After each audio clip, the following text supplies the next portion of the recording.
Magandang umaga mga kahuwan. Narito ang pinakabagong ulat tungkol sa heat index forecast ngayong araw.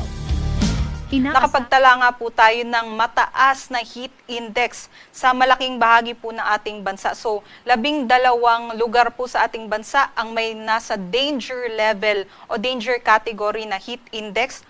Una na po dito yung Butuan City, Agusan del Norte, 47 degrees Celsius at sumunod ang Dumangas, Iloilo, 46 degrees Celsius. Yung danger level category natin ay maaari po magdulot ng heat exhaustion, heat cramps, and kung magbabad po tayo sa init, lalong-lalo na sa tanghali hanggang sa hapon, ay maaari din po ito magdulot ng heat stroke.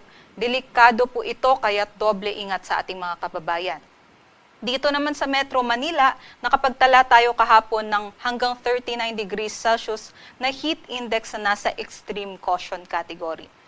Para naman po sa ating forecast, heat index ngayong araw sa Metro Manila hanggang 39 degrees Celsius pa rin at 14 naman po o 14 na lugar sa ating bansa makakaranas ng hanggang danger level na heat index ngayong araw. Pinakamataas pa rin sa may Butuan City, Agusan del Norte at Dumangas, Iloilo, 45 degrees Celsius hanggang 44 naman dito sa La Granja, La Carlota, Negros Oriental, maging sa may Borongan, Eastern Samar, 43 degrees Celsius naman sa may San Ildefonso, Bulacan, Iloilo City, Iloilo, Catbalogan, Samar, maging dito sa may Cotabato City, Maguindanao del Norte, at nasa 42 degrees Celsius naman sa may Sangli Point, Aborlan, Palawan, Rojas City, Capiz, Mambusaw, Capiz, Baybay City, Leyte, and sa may Giwan, Eastern Samar.